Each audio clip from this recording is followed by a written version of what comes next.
Iya, sih tak cari background apa ya.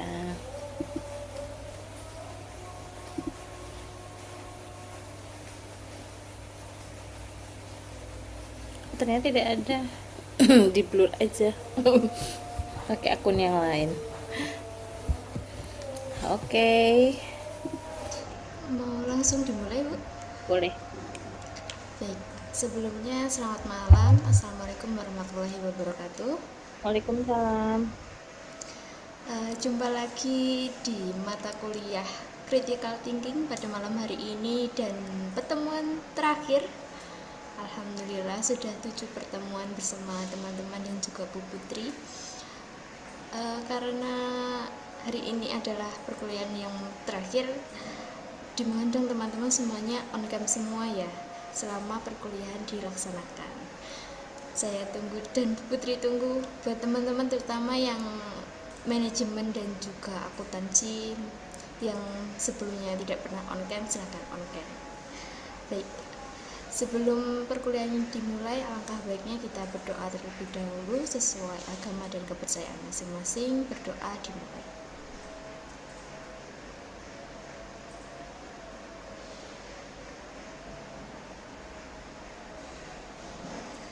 Baik, berdoa bisa diakhiri. Gimana? Apakah masih semangat? Harusnya lebih semangat dari pertemuan-pertemuan yang sebelumnya. Kak Juan, kenapa kok gini-gini? Kok geleng-geleng baru pembukaan? Baik, karena waktunya sudah menunjukkan pukul 18:39, materi perkuliahan malam hari ini saya serahkan langsung ke Bu Putri. Monggo, Bu.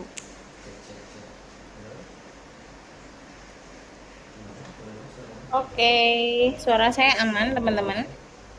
Aman, Bu. Aman Bu. Aman ya. Gimana kabarnya? Di Malang hujan deras nih, guys. Dari tadi sore deras banget, petir-petir. Di tempat kalian gimana? Ini yang luar luar pulau. Sentrino mana ya? Balikpapan Bu. Iya, Balikpapan gimana? Panas nggak? Hujan tadi siang. Oh, hujan.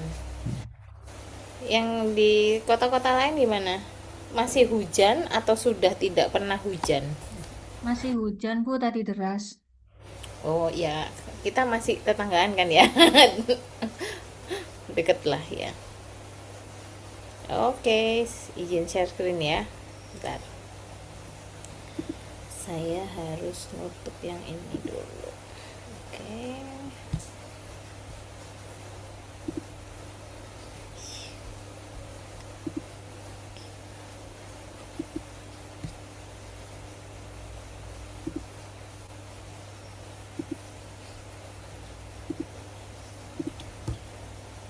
Sudah muncul ya.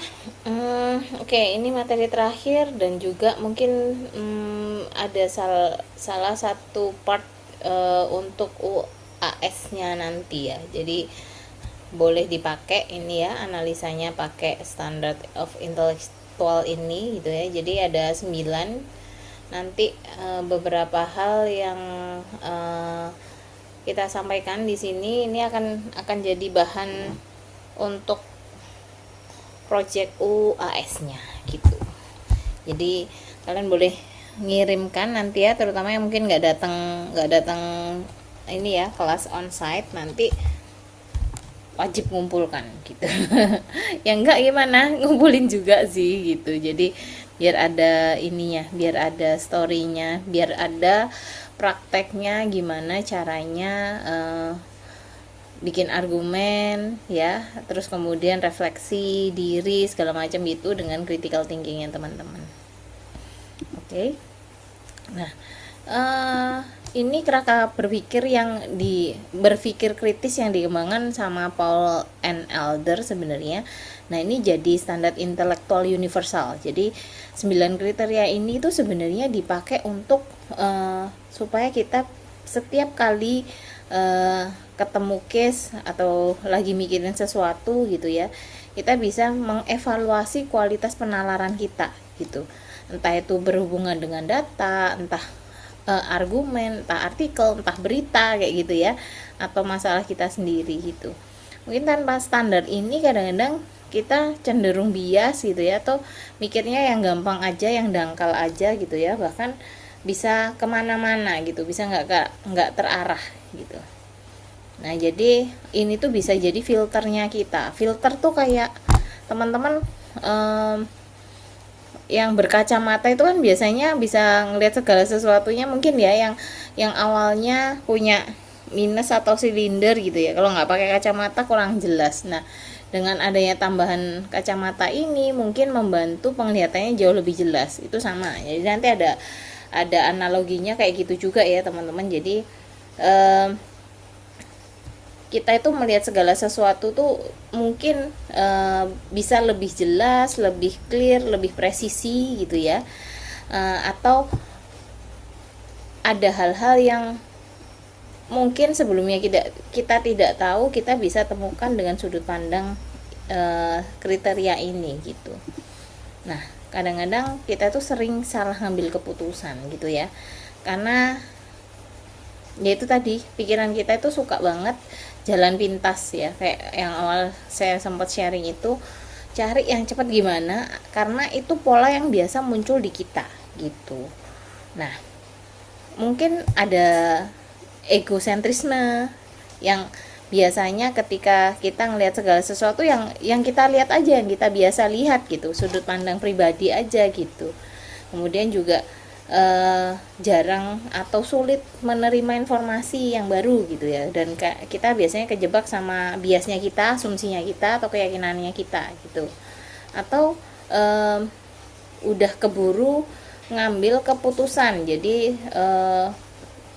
gerasa gerusu ya, apa ya kalau bahasa Indonesianya, keburu-buru lah ngambil keputusannya gitu ya, padahal belum tahu kira-kira detail masalahnya tuh apa gitu, yang clear tuh seperti apa gitu. Jadi semuanya pikiran itu harus dikalibrasi, kayak dilihat kanan kiri, digabungin, oh ini ada hubungannya atau tidak, ini penting nggak penting gitu kan, ini bener nggak datanya, akurat apa enggak, itu perlu dilihat gitu.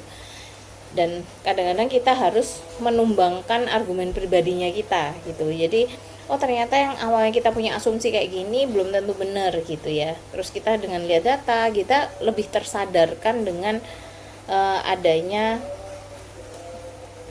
data-data itu untuk ambil keputusan di masa depan gitu. Nah 9 universal intellectual standard ini, yang pertama tuh sebenarnya ini karena 9 ini dibagi 3 ya teman-teman sebenarnya. Jadi bagaimana kita bisa melihat sesuatu lebih jelas gitu ya, lebih akurat dan lebih presisi gitu. Itu mungkin dari sisi awal kita memahami konteks masalah segala macam tuh di sana. Konteksnya kita bisa ngambilnya dari relevansinya, hubungannya apa sih satu dengan yang lain, kedalaman masalahnya gitu kan ya, ini tuh sedalam apa ya misalkan, atau impactnya seluas apa ini nanti gitu ya, pengaruhnya akan kemana aja. Breadth itu keluasan, jadi melihat segala sesuatu tuh POV-nya harus lebih luas gitu. Oh mungkin kalau kita lihat satu titik aja, oh kita ngeliatnya cuman celah ya gitu, ternyata kalau dilebarin gitu ternyata banyak ya, pilihannya lebih banyak lagi gitu. Dan yang terakhir gimana kita bisa mengeksekusinya, menggabungkan itu semua ya dengan logika, kemudian melihat segala sesuatu yang penting tuh mana. Jadi punya prioritas, ngerti mana yang signifikan dan mana yang tidak gitu ya. Dan fairness ini lebih ke apa ya, fairness apa teman-teman, kalau dengar kata fair lebih objektif gitu, lebih objektif lagi. Sorry ada telepon. Wah putus nih slide saya, mana tadi. Oke, jadi nih teman-teman punya 3 pengelompokan. Yang pertama yang tadi, kemudian bagaimana melihat gambaran besarnya, kemudian melihat segala sesuatunya jauh lebih benar kayak gitu. Jadi di awal konteksnya seperti ini. Nah yang pertama kalau kita lihat resolusi ini fokusnya sama detail, makanya ketika ada masalah perlu gali lebih dalam lagi, bongkar-bongkar nih kayaknya nambahin data segala macam ya, kayaknya lebih biar lebih akurat lagi kayak gimana gitu. Memastikan informasi yang kita terima dan kita sampaikan itu bebas ambigu gitu ya. Terus ada mungkin tambahan bumbu-bumbu informasi apa yang mungkin ternyata nggak ada hubungannya, tapi mungkin jadi merusak kebenaran informasi itu sendiri gitu. Yang pertama kita pakai clarity, kejelasan gitu. Ini awal mula gerbang pemikirannya tuh di sana gitu. Kalau kita pakai kacamata kayak tadi ya analoginya, teman-teman lagi mungkin kalau nggak dibantu dengan kacamata jadi kurang jelas gitu ngelihatnya. Jadi ada pernyataan yang nggak jelas dan sebenarnya kita ini nggak jelasnya kenapa gitu. Itu harus ditanyakan ya teman-teman. Jadi kalau ngeliat kayak gini yang itu kabutnya tebel banget jadi menghalangi pemandangan kita di depan, padahal sebenarnya itu bagus banget. Nah bayangin ya, dua gambar yang berbeda ini kan sebenarnya sama, maksudnya satu kesatuan pegunungan yang sama, mungkin yang satunya ketutup kabut, yang satunya clear gitu. Nah ketika teman-teman menjelaskan itu ke orang lain, misalkan ada suatu case, ada suatu masalah atau apapun gitu, yang pertama kayak si A yang pakai kabut ya, yang ada kabutnya, yang B yang clear. Pasti ketika ditanyain sesuatu, gimana kemarin liburan ke, ini anggaplah kemana ya, ke Swiss gitu, aduh gak enak banget ya, pemandangannya gak jelas, jadi kabut segala macem gitu ya, jadi kita nggak dapat footage yang bagus gitu ya.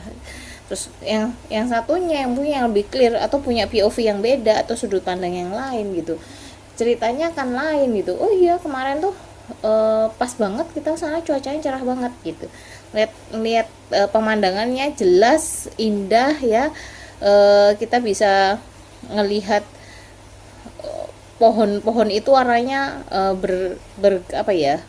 berlevel warnanya misalnya kayak gitu. Jadi kalau misalkan kalian ngelihat sesuatu yang kurang jelas, kalian tuh perlu gali lebih dalam. Jadi misalkan tanyain yang nggak jelas apa, kalau sulit ditanyain contohnya kayak gimana gitu ya, analoginya kayak apa gitu, atau intinya beberapa pertanyaan itu boleh disampaikan yang bertujuan untuk memperjelas itu.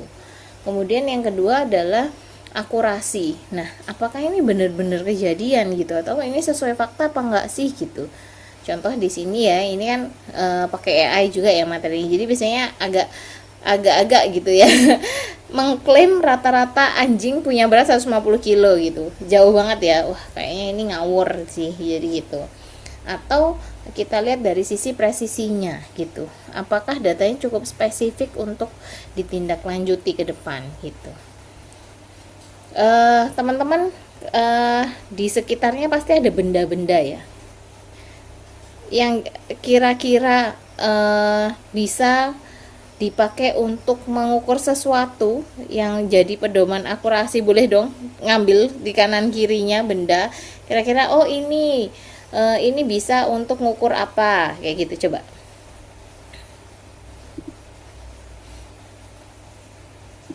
ada nggak barang-barang di sekitarnya, kayak penggaris lah, meteran misal. Apa ini, siapa ini? Penggaris Juan. Nah kamu Juan, Intan penggaris, yang lainnya kena, nggak boleh penggaris semua dong, nggak harus penggaris juga. Gini, gelas itu kan juga bisa jadi ukuran sebenarnya ya kan, ada gelas, tumbler, nah itu ada milimeternya nggak? Milimeter, iya ya, milimeter ya kalau air. Nah apa ini Juan, apa Juan? Nggak kelihatan. Isolasi, ngukur apa nih kalau isolasi? Ngukur lingkaran. Bener lingkaran apa oval gitu ya? Untuk ngomper gitu. Yang lain selain penggaris. Jadi presisi ini bisa ngukur dengan jelas gitu. Kalau misalkan teman-teman megang penggaris, berarti ini untuk ngukur yang namanya panjang gitu ya tadi. Makanya terus kalau air gitu, Centrino minum gitu pakai, ini mililiter misalkan, mililiter, iya benar, harus kayak gitu. Jadi melihat segala sesuatu dengan ukuran yang tepat gitu. Jadi nggak bisa dikomparasi kalau misalkan apa ya, ini presisi ini harus apple to apple. Kalau teman-teman biasanya sering dengar ya apple to apple, kita nggak bisa compare sesuatu yang sebenarnya nggak bisa di komparasi, nggak bisa disaingkan. Oh ini sama ini, misalkan kayak tadi panjang dan air atau dengan berat, itu kan bukan ukuran yang sama gitu. Jadi teman-teman bisa melihat segala sesuatu ini sesuai apa enggak, itu nggak bisa ngomong apple to apple. Misalkan nih contoh, kemarin tuh ada, aku lagi ikut temanku seminar gitulah.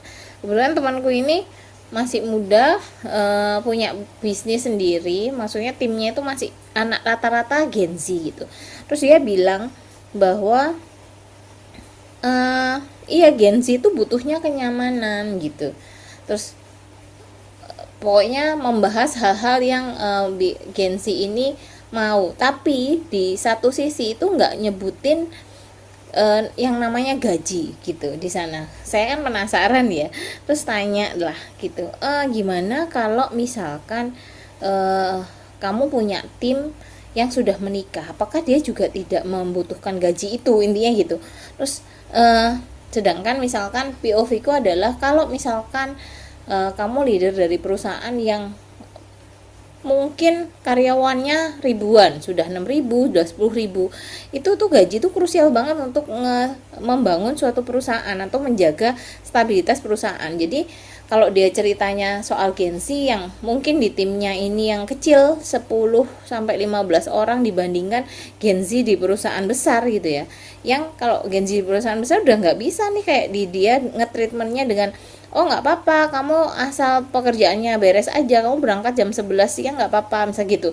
Di perusahaan besar itu nggak bisa gitu kan ya, jadi nggak apple to apple gitu. Jadi kalau bicara soal misalkan kebiasaan Gen Z, jadi tidak bisa menyamaratakan itu gitu.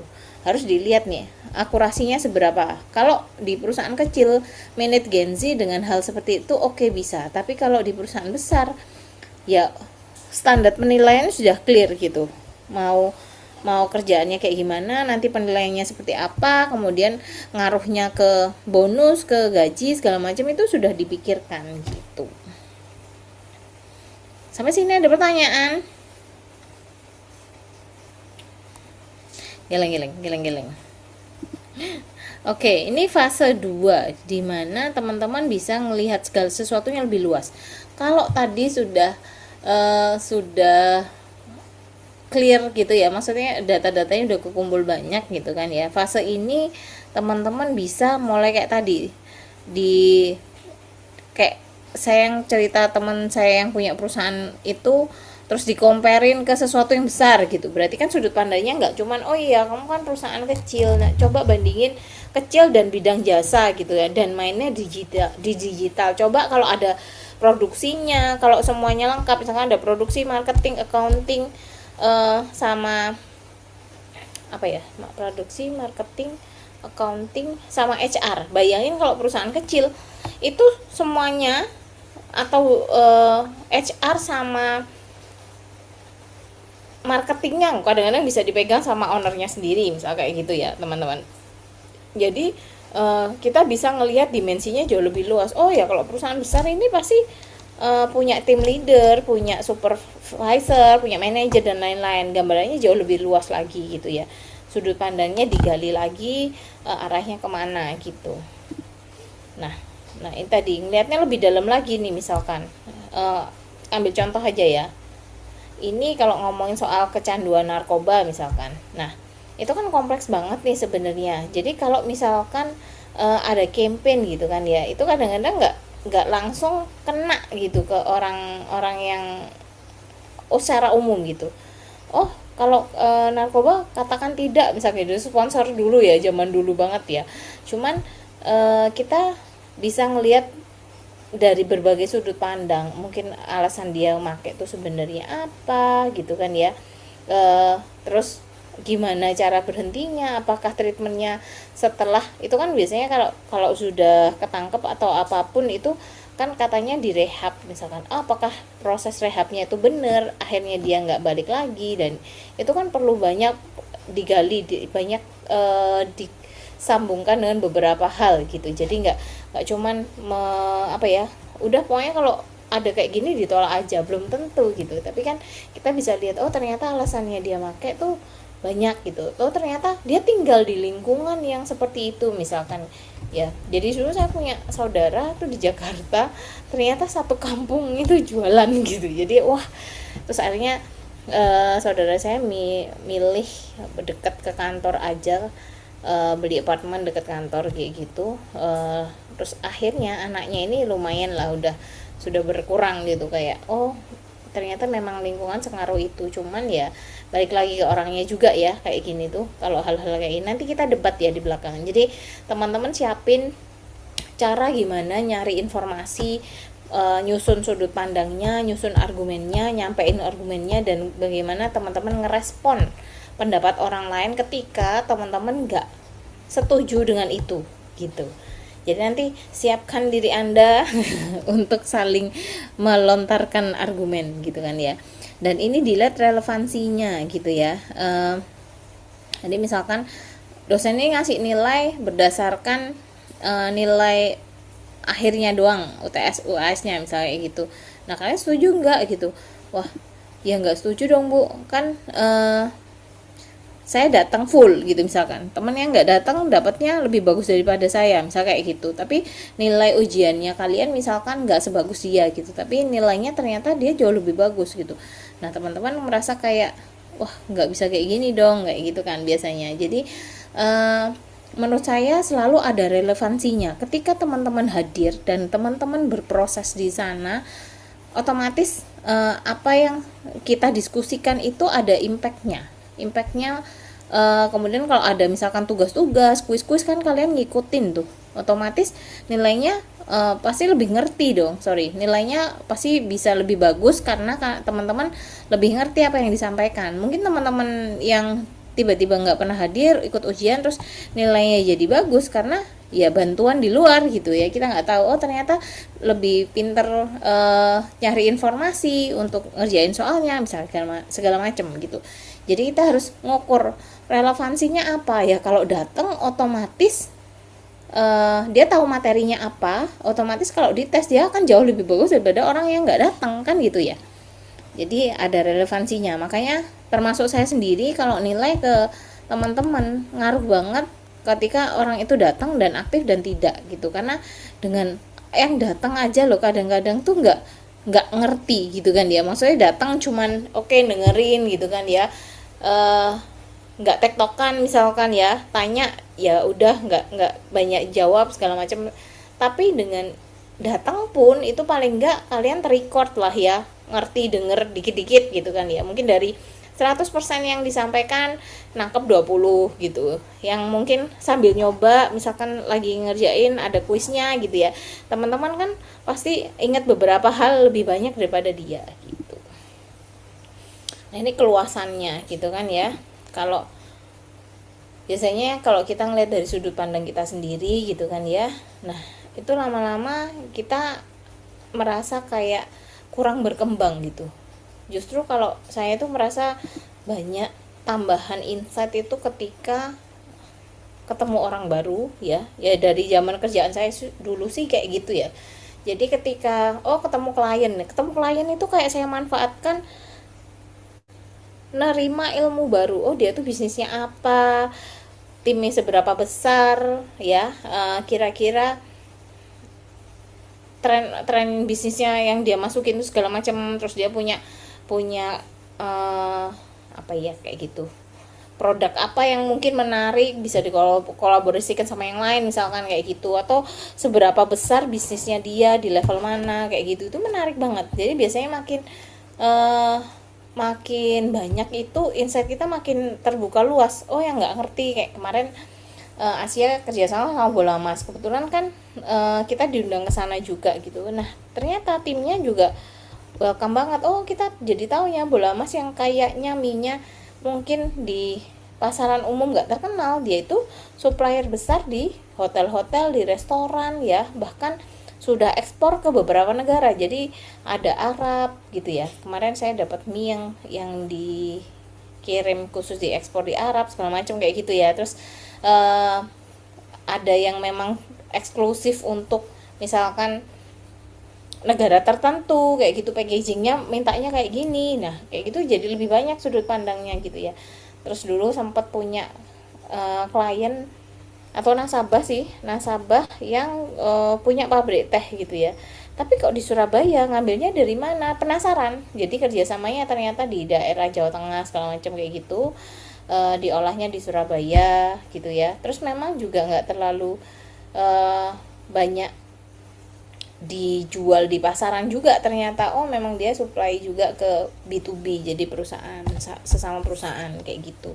Jadi dari sana tuh nanti kita akan menyambung ngobrolannya kemana-kemana gitu. Jadi oh ini gitu, oh ternyata bapaknya suka koleksi lukisan atau art atau seni kayak gitu-gitu. Terus sekarang ternyata yang pabrik teh itu sekarang buka galeri juga gitu. Wah memang mainannya beda ya gitu. Jadi galerinya dibuka untuk umum. Jadi kalau misalkan teman-teman butuh activity yang beda ya, teman-teman di cafe kan ada di sini ya. Aku ada kenalan Teh Villa, dia itu punya galeri gitu kan ya, yang nanti teman-teman di sana sambil lihat. Kalau dulu ada House of Sampurna di Surabaya yang dibuka umum, ada kafenya gitu. Kita bisa lihat orang-orang Sampurna itu yang kerja di pabrik itu bikin rokok, linting segala macam, itu bisa dilihat gitu. Nah ini juga konsepnya sama kayak gitu, jadi tapi bentuknya teh gitu, tapi ditambah dia karena punya galeri seni art gitu, setiap bulan dengan pelukis yang berbeda. Jadi lukisannya di galerinya setiap bulan diganti dengan pelukis yang beda-beda gitu, kolaborasinya dengan seniman gitu. Oke, jadi dengan memperluas sudut pandang ini kita menyerap banyak hal sebenarnya yang dulunya kita nggak tahu jadi tahu kayak gitu ya teman-teman. Jadi yang mungkin persepsi kita di awal bisa jadi oh ternyata salah kayak gitu. Jadi yang lihatnya lebih luas lagi, mau menerima masukan gitu ya. Saya selalu pesan ke teman-teman juga ya, berusahalah untuk berterima kasih kepada teman-teman yang memberikan kritik gitu ya. Karena kalian siap nggak siap sebenarnya itu kaca yang paling jujur sebenarnya ya. Kalau ada orang yang ngasih masukan, oh kamu tuh gini-gini, mungkin menyakitkan sebenarnya, tapi itu justru POV yang kita nggak pernah tahu sebelumnya, dan atau kita malah nggak siap gitu. Jadi terima kasihlah untuk masukan-masukan yang mungkin sifatnya kadang-kadang di awal itu menyakitkan gitu, tapi percayalah itu yang sebenarnya membangun teman-teman sekalian nanti ke depannya, karena bersyukur sekali ada orang-orang yang mau ngingetin kita gitu. Oke, bahkan kalau bisa dengan memperluas segala sesuatu ini kita bisa ngelihat sudut pandang. Misalkan nih kita punya bisnis, kita ngelihat kompetitornya mikir apa sih gitu ya. Jadi kalau atau mikirnya dibalik gitu, kalau misalkan aku gini dia gini jadinya kayak apa ya gitu. Jadi teman-teman bisa saling melengkapin atau melihat oh aku pro sama yang ini atau kontra sama yang ini kayak gitu. Jadi saya tadi tuh kan kita lagi hobi ya bahas MBG ya teman-teman. Kebetulan saya punya mahasiswa bimbingan PKL kerja di MBG gitu. Satu tadi baru bimbingan tadi siang gitu, cerita ya, tak tanyain gitu gimana kerjanya, bagian apa. Kebetulan dia bagian yang ngatur porsinya gitu. Terus kerjanya jam 3 pagi sampai jam 11 itu tiap hari. Jadi dia kuliah malam tapi datang ke kampus kan. Jadi lumayan ya, everyday jam 3 pagi. Kemarin ngobrol-ngobrol soal apa gitu, katanya di kelas agama sharing tuh dia. Iya sih, bersyukur banget dengan kerjaan ini setiap hari saya bisa sholat subuh berjamaah sama teman-teman. Wah, jadi kayak akhirnya oh ya nggak seburuk itu. Mungkin di satu sisi ada yang bisa lebih positif kayak gitu ya. Jadi kita bisa ngelihat lebih banyak hal di sana gitu. Ya nanti kita boleh sih bahas itu di belakang. Oke. Oh ya Mbak Elisha, nanti kalau pas debat tadi saya udah izin sih sebenarnya Bu Rina. Bu boleh nggak sih kalau misalkan saya ini pengen teman-teman ini ngelakuin role play debat, tapi topiknya ya lumayan agak ini sih Bu, agak membahayakan. Saya bilang gitu kalau direkam. Ya udah bilang aja nanti yang pas itu nggak usah direkam gitu. Jadi nanti selesai materi ya teman-teman, breakout itu udah nggak usah direkam aja mbak. Jadi nanti kita akan bahas segala sesuatunya, lumayan sih soalnya agak tepi jurang ya katanya anak-anak ini ya, kan seneng nih mainan tepi jurang. Oke. Siap Ibu. Makasih mbak. Oke, jadi yang ketiga ini segala sesuatu yang akhirnya mengkompil semua, mengintegrasikan, nyambungin semua hal. Jadi yang data-data yang di awal kayak tadi dikumpulin, kemudian sudut pandangnya kan ditambahin. Oh, kalau aku udah punya gini kurang luas, tambahin ini, dikontradiktif kayak gimana segala macam. Akhirnya teman-teman akhirnya bisa menyimpulkan dengan logika tentunya. Apakah kalau seperti ini make sense apa enggak gitu ya, kalau ada bukti kayak gini, sambungannya kayak gini, masuk akal apa enggak gitu ya. Terus ini tadi kan ada contoh soal yang dokter, jadi yang penyakit jantung gitu ya, mana ya tadi aku nggak bacain sih ini kayaknya, oh bukan, itu contohnya nyambung di situ nih. Jadi dokter itu biasanya kalau ada beberapa kasus kan kita bisa diminta ini, oh ini harus nurunin berat badan nih karena nggak kuat, misalnya tulang kayak gitu, penyakit tulang tuh, kakinya udah terlalu berat nih di lututnya, jadi harus ngurangin berat badan misalnya kayak gitu. Ternyata ada juga yang memang mungkin dengan menurunkan berat badan ini resiko-resiko yang berbahaya itu kayak serangan jantung, stroke, darah tinggi segala macam itu ikut turun gitu, jadi resikonya makin turun lagi gitu. Nah kalau misalkan dia merasa kayak oh itu udah nggak ada kaitannya kayak gitu ya misalkan, nah itu salah besar harusnya. Kalau di logik teman-teman, kalau misalkan nggak debat sama orang nggak terima, paling paling ekstrim itu ngeluarin jurnal sih sebenarnya ya kan. Itu kan sesuatu yang sifatnya terverifikasi gitu, dan kita ngelakuin effort untuk menguji itu gitu ya. Kalau hal-hal yang kayak gitu balikin lagi ke ahlinya aja ya. Jadi logik, kalau nggak nemu secara logik yang kita cari lebih dalam lagi, lebih luas lagi ke orang-orang yang lebih ahli daripada kita gitu. Dan ya kalau ada orang yang nggak terlalu gampang percaya ya mungkin itu akan jadi apa ya, wah dicari terus coba lagi gitu. Kemudian signifikansi ini fokusnya lebih ke kebenarannya ya, maksudnya nggak cuman ini cepat selesai aja gitu ya, tapi memang harus benar gitu, signifikan banget gitu. Kalau kita punya kayak tadi ya, misalkan pro dan kontra segala sesuatu yang awalnya kontra gitu, kita bisa berubah jadi pro ya karena signifikansi. Oh kalau aku kayak ngambil keputusan gini mungkin dampaknya kecil, kesalahannya segala macam gitu, dan kita bisa ngelihat fairnessnya gimana, keputusan kita itu bisa fair, bisa objektif gitu ya, dan dampaknya baik untuk banyak pihak, maksudnya lebih banyak secara positif ya. Maksudnya kadang-kadang keputusan kita itu kan pasti menimbulkan resiko-resiko tertentu gitu kan. Nggak semua orang bisa nerima, nggak semua orang bisa happy dengan apa yang kita pilih gitu ya, persepsinya gitu. Jadi masing-masing punya sudut pandang, tapi kalau mau lebih sama-sama win-win ya kita ngomongnya, itu ya pilih yang dampaknya paling besar gitu. Oke. Ini jadi kira-kira kalau teman-teman ini kalau masih punya bias gitu ya, punya bias, bukan bias K-pop ya punya bias apa pemikiran gitu ya, suka condong ke sini, subjektifnya lebih kuat daripada objektifnya. Nah teman-teman tuh perlu menantang diri, memperluas sudut pandang gitu. Jadi oh biasanya aku mikirnya kayak gini gitu ya, dan kadang-kadang ngandelin feeling gitu kan ya. Oh jangan gitu, mulai ngelihat kayak kalau ngomong segala sesuatunya diarahin ke hal yang faktual, intinya dibalikin lagi faktanya gimana, nggak cuman untuk nyenengin orang segala macam kayak gitu. Terus nggak abu-abu banget gitu.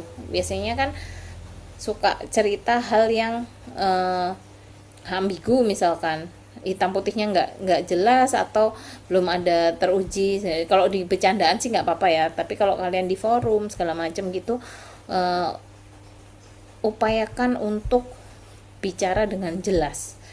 Kalau nggak, tambahin data-datanya supaya teman-teman kredibilitasnya terjaga atau bahkan naik gitu ya. Terus kemudian teman-teman juga bisa memisahkan opini yang sifatnya emosional gitu. Jadi ya kadang-kadang terpengaruh ya, orang lagi marah itu ngambil keputusannya juga beda gitu ya. Nanti bisa jadi nggak objektif gitu ya, atau marah pakai, kalau emosi gitu suka sama orang tertentu gitu ya, terus pasti akan condong sama pendapatnya dia daripada kayak yang lain misalnya kayak gitu. Kan sama ya, ini agak berat kalau misalkan kemarin-kemarin lagi pemilu gitu kan ya, sukanya sama ini, soalnya berantem gitu kan, jadinya berantem sendiri karena opininya itu mengandung emosional ya, mungkin like dislike segala macam kayak gitu ya. Nah itu bisa mengurangi akurasinya kita gitu. Kemudian dikurangi juga pemikiran yang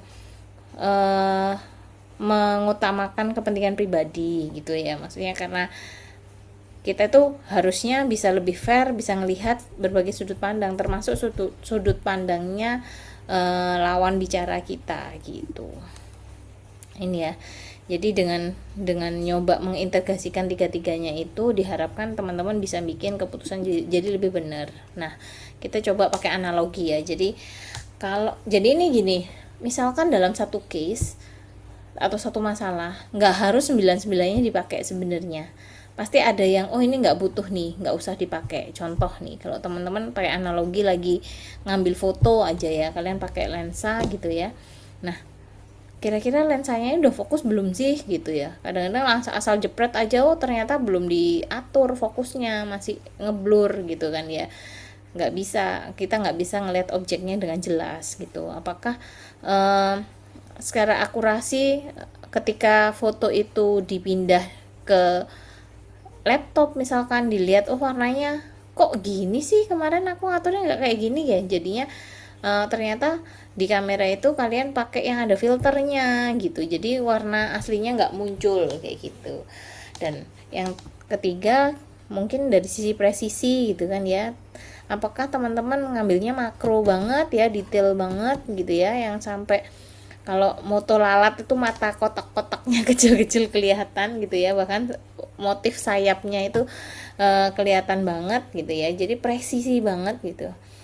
Ataukah kalian ngelihat dari sisi keluasannya ya, mungkin lensa kan ada yang wide ya, tipe yang wide, ada yang fokus ya, yang presisi itu pakai yang kamera mikro kali ya, jadi yang berapa ya biasanya, sampai zoomnya ini banget gitu ya, ngelok banget, dan bisa sampai yang segede-gedenya gitu.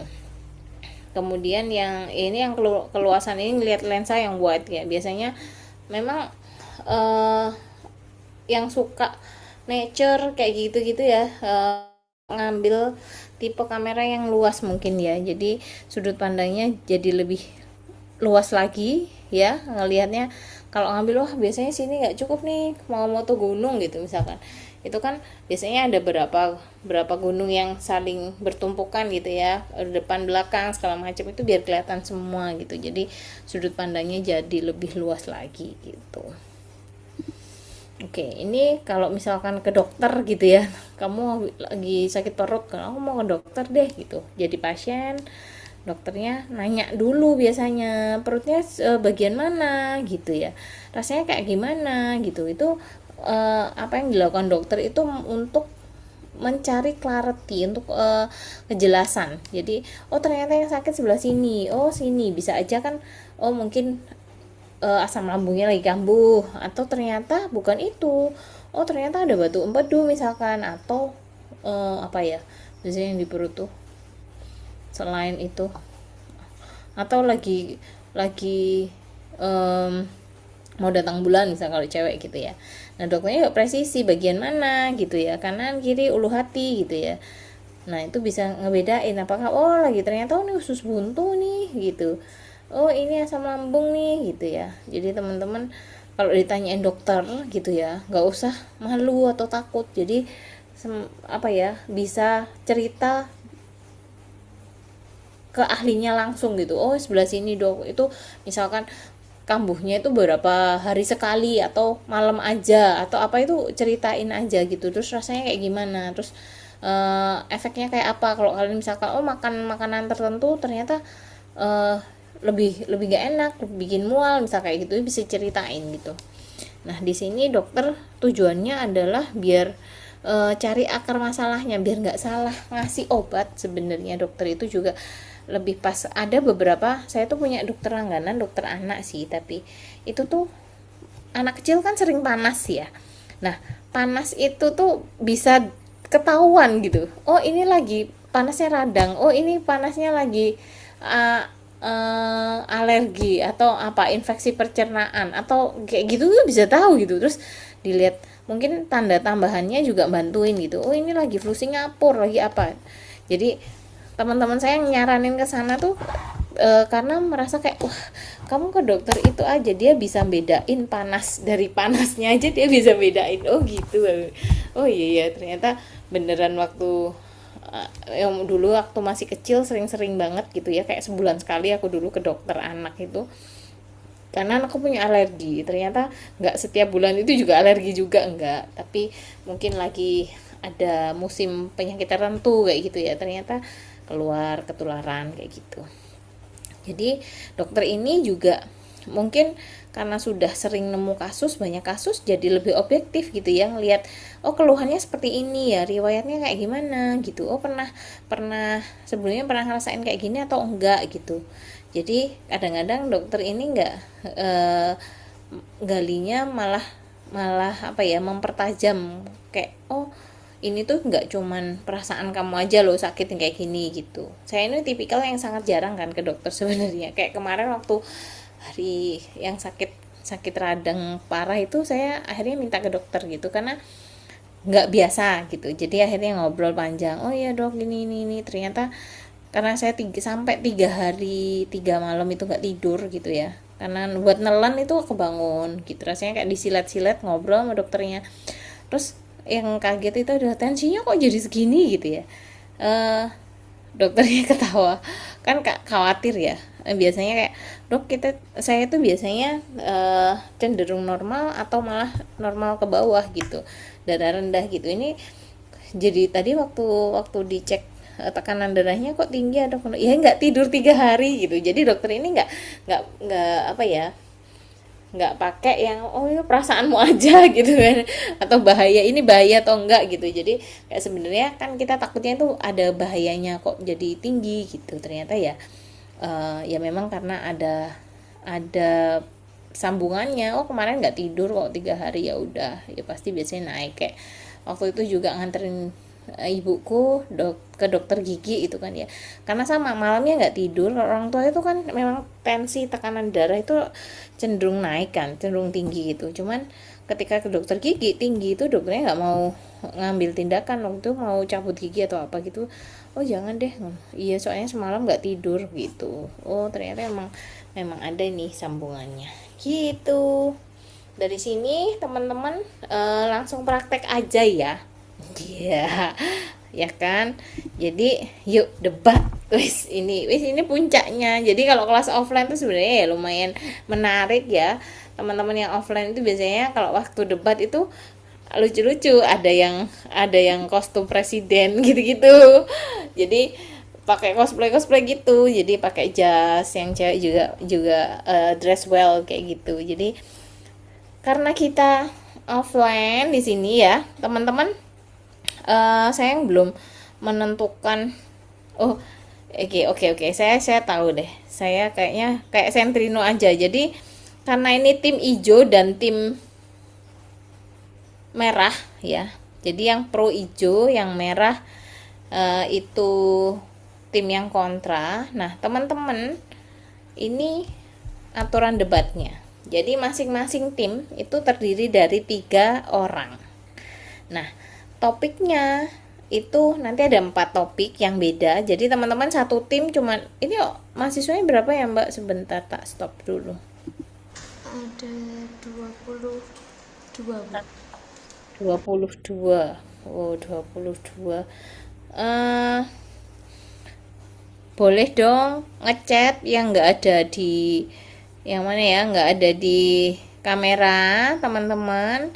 Boleh ngechat posisinya lagi ada di tempat apa enggak. Jadi nanti misalkan nggak ada, kita kan percuma tuh kosong, nggak ada yang ini. Beta ada.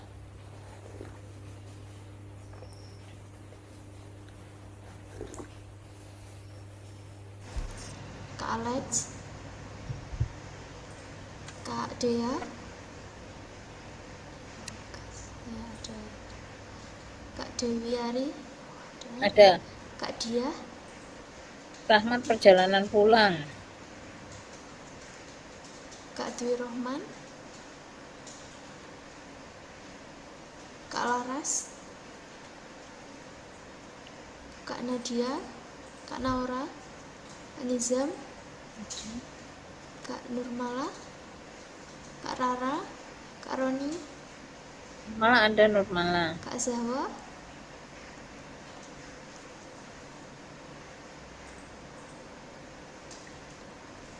Oke, sebentar ya.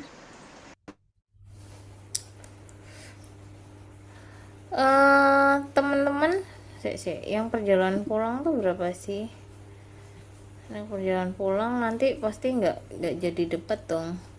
Jadi debat itu sebenarnya ada aturan. Jadi ada beberapa yang versi Inggris, versi Amerika, kayak gitu-gitu ya, teman-teman. Cuman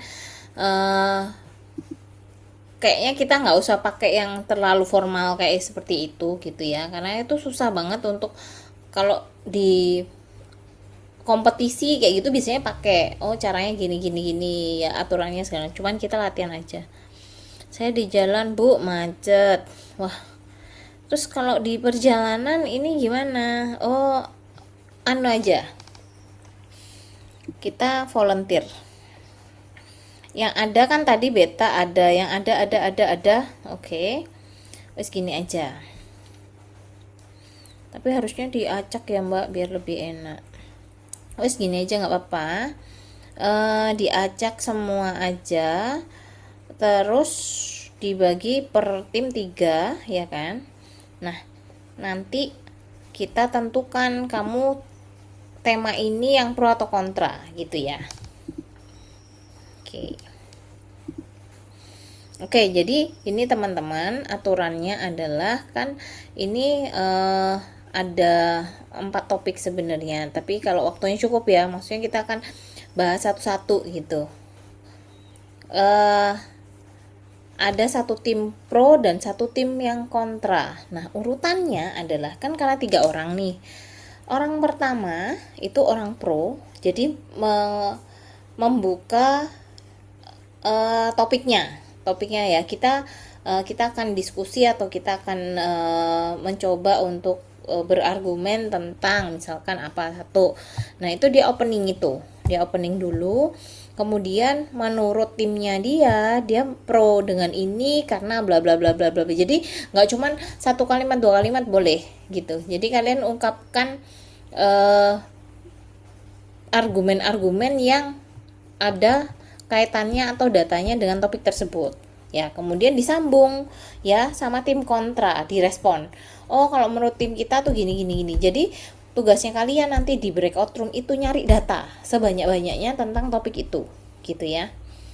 Terus kemudian melanjutkan argumennya, ngomong lagi, kalau saya tuh nggak suka, saya tuh nanggepin yang ini, setujunya seperti ini kayak gitu. Nah, sampai orang ketiga terakhir ya, pokoknya dibalas-balas ya.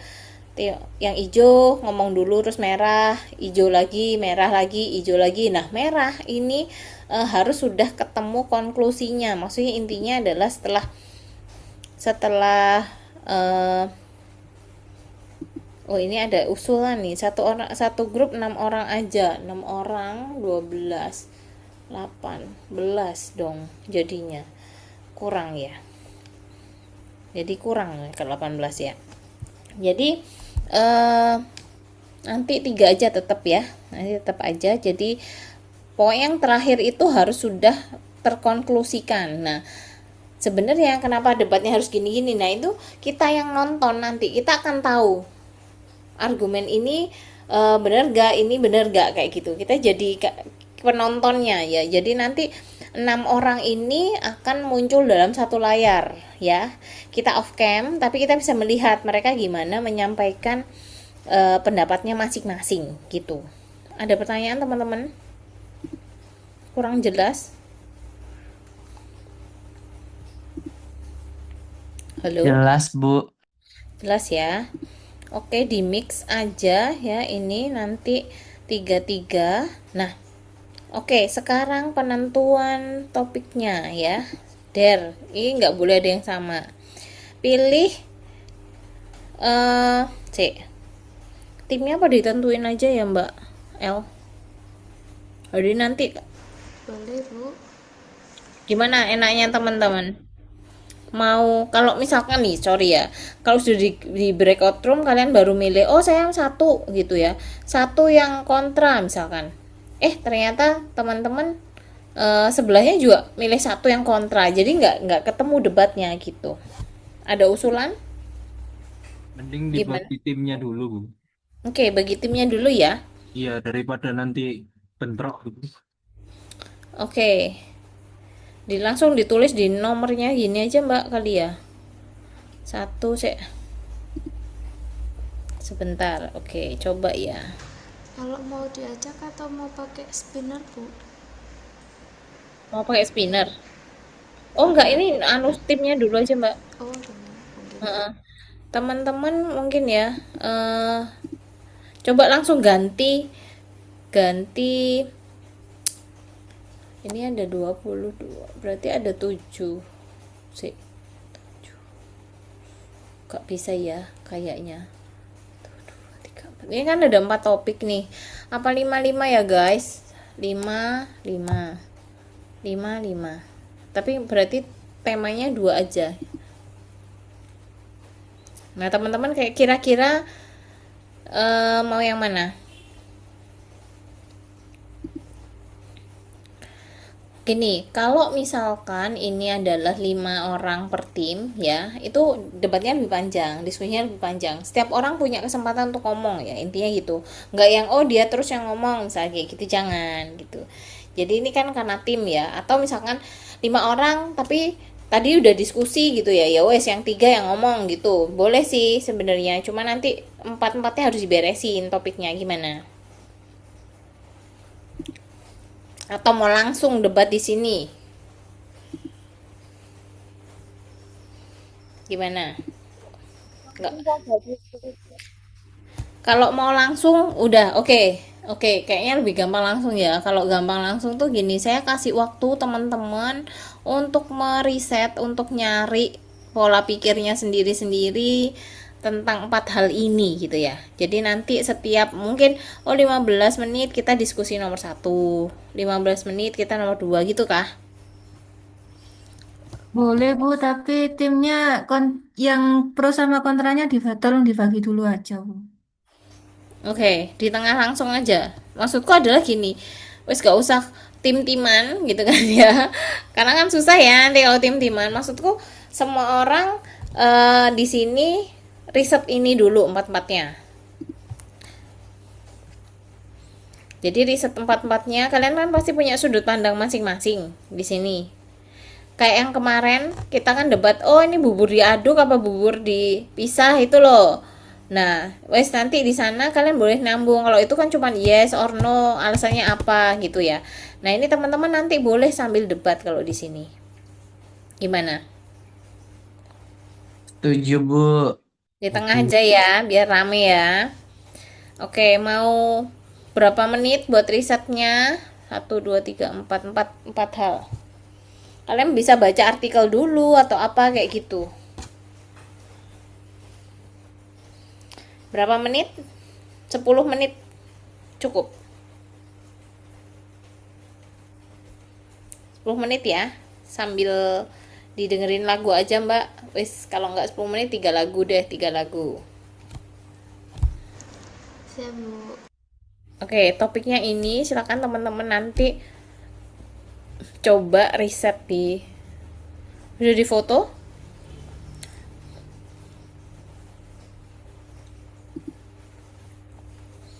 Debat di tengah aja ya. Gak jadi breakout Mbak kalau gitu.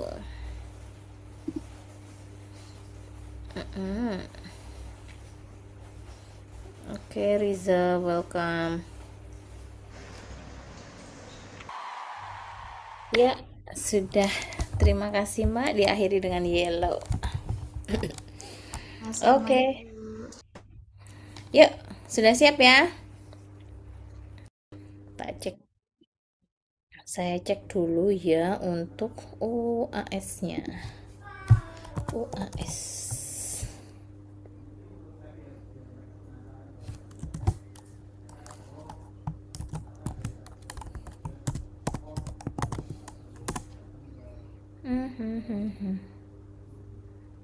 Oh, hybrid critical thinking. Oke.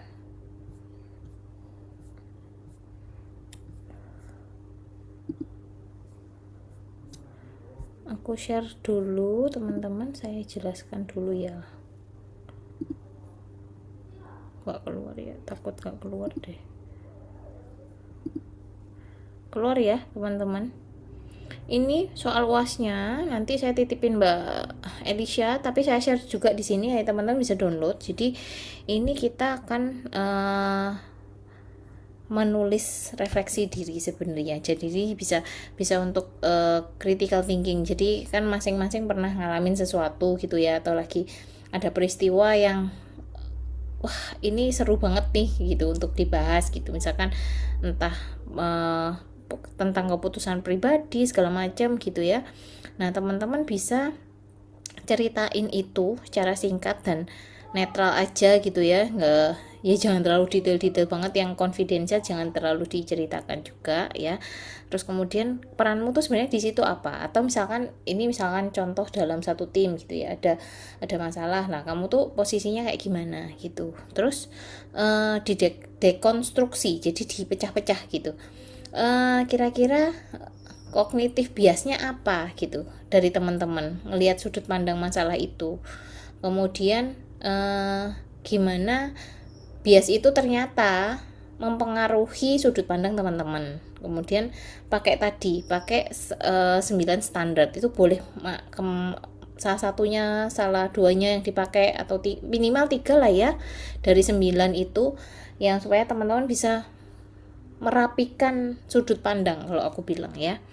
Kemudian ini kalau misalkan ini beda lagi ya, kalau teman-teman bisa kembali ke masa lalu gitu kan ya, terus kalian udah punya ilmu critical thinking ini ya, kira-kira kalian akan punya keputusan berbeda yang seperti apa gitu. Nah, kita bisa seolah-olah kalau kembali ke masa lalu aku kayak gimana gitu. Terus kalian boleh misalkan nih, ini kayak nulis surat untuk diri sendiri ya ceritanya. Yang terakhir ini kalau ada lagu yang mewakili gitu ya, itu boleh juga pakai soundtrack apa, atau ngambil liriknya atau quotes apapun boleh ya. Jadi kenapa lagu itu relevan sama personalnya kalian ya. Kemudian tulis pesan buat diri kalian sendiri, maksimal 2 paragraf aja ya, tentang ternyata ke depan tuh mungkin aku di umur ini aku lebih bijak lagi gitu ya, aku bisa punya sudut pandang yang berbeda. Saya merasa kayak semakin dewasa semakin seperti apa kayak gitu. Saya ngerasa kayak dulu punya sudut pandang yang lebih kaku gitu. Maksudnya saya tuh nggak suka basa-basi misalnya gitu ya. Ternyata terus semakin dewasa ini saya merasa kayak ternyata bermuka 2, bermuka 3, bermuka 4 itu udah skill ya ternyata buat orang-orang gitu. Bisa aja skill mempertahankan diri, bisa aja kayak gitu. Jadi saya yang dulunya benci banget sama orang yang bermuka 2, sekarang itu saya lebih ke netral, oh biarin itu skillnya dia gitu, kayak punya kebijaksanaan sendiri gitu. Jadi silakan dibaca ya, nanti kalau misalkan teman-teman tidak paham, teman-teman boleh nanya, ada nomor saya gitu ya, di grup ada nomor saya nggak ya, ini grupnya ada kan ya, kayak puasa kemarin kita bikin ya. Kalau critical thinking sepertinya tidak ada, Bu. Yang ada komunikasi bisnis. Oh, oke, nggak ada ya. Jadi boleh silakan teman-teman catat aja. Ini tak share dulu. Salah. Soalnya tak masukin sini dulu kali ya, tak chat. Di chat nanti juga tak kirim ke Mbak Elisha.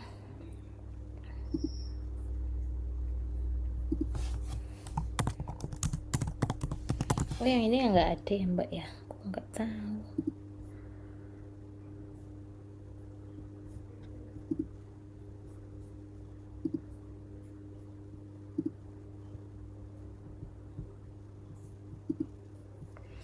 Ini soalnya teman-teman boleh nanti 7 atau IG boleh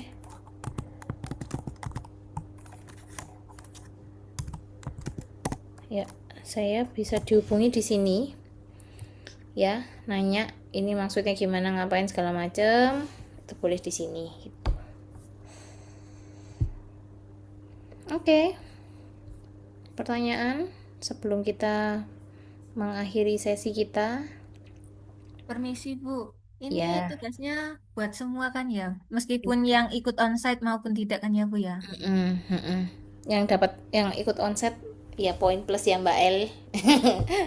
Poin plus yang datang gitu. Siap, Ibu. Terima kasih. Ada pertanyaan lagi? Saya habis ini nanti tak kirimin ke Mbak Elisha juga biar diupload aja kan Mbak, nggak usah di grup besar ya.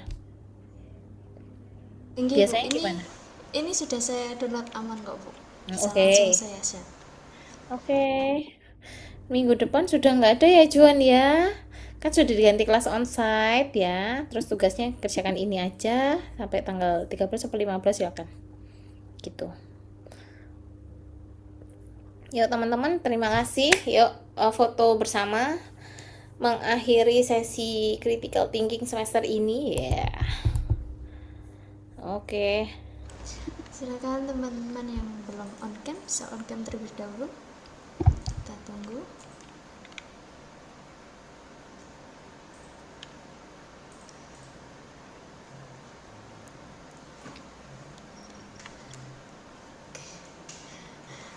Oke, saya mulai 1, 2, 3.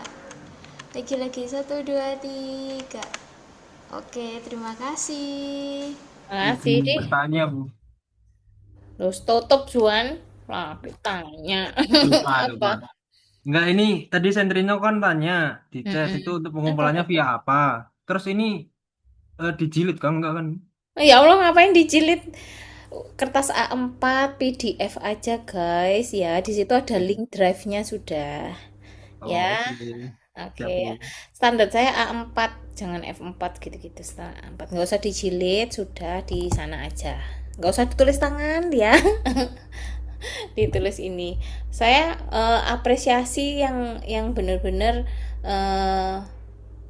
apa ya? Maksudnya berdasarkan pengalaman pribadi gitu ya. Maksudnya saya kerasa kok, mungkin kalian kalau misalkan ini di AI gitu kerasa sih gitu, maksudnya eh, sentuhan humanity-nya kan kerasa gitu. Jadi diharapkan yang diisi inilah pengalaman pribadinya teman-teman aja. Jadi saya ngelihatnya lebih banyak di sana. Terus daya serapnya kalian tuh gimana? Terus punya sudut pandang seperti apa segala macam, itu bisa dinilai dari situ juga. Alex sama siapa ini Lex? Sama Nizam, Bu. Oh, Ono iki anjir. oke. Ya, ada pertanyaan lagi sebelum diakhiri, kita tutup bareng-bareng. Sudah cukup semuanya? Aman ya? Oke teman-teman, terima kasih banyak untuk keseruannya ya 7 pertemuan ini gitu ya. Terima kasih. Dan mungkin kalau ada hal yang kurang pas, kurang berkenan, teman-teman bisa kontak Halo Asia. Tak iklanin ya. Ada yang udah tahu belum Halo Asia? Sudah, Bu. Oh sudah ya. Sudah ulang tahun berarti Intan. Yang sudah ulang tahun pasti sudah tahu Halo Asia. Iya, jadi kalau teman-teman ada masukan terkait beberapa hal, kalian bolehlah misalkan kayak sungkan masukin ke review segala macam, kalian masukin di sana juga nggak apa-apa. Ada hal yang pengen kalian kita improve ya dari fasilitas Asia, proses, progres dan lain-lain, boleh disampaikan di sana gitu. Nanti kalau ulang tahun biasanya dikontak. Semester ini Mbak, udah ya? Ini kalau Belum. teman-teman yang angkatan 25 baru di semester depan, Bu. Oh oke, baru semester depan ya. Kalian bisa dapat kado dari Mbak Elisha, nanti dikirim. Atau Pak Sanu diambil. Oke teman-teman, terima kasih, semangat ya, masih ada tahun-tahun berikutnya gitu ya untuk diperjuangkan ya. Jangan bosan, maksudnya udah kadung nyemplung ya harus selesai sampai tujuan ya, 3,5 tahun nggak lama. Terima kasih. Assalamualaikum warahmatullahi wabarakatuh. Terima kasih, Bu. Waalaikumsalam warahmatullahi Terima kasih, Bu. wabarakatuh. Terima kasih Bu Putri. Terima kasih, kasih Bu. teman-teman Terima kasih, semuanya Bu. sudah hadir. Kasih Bu. Dadah.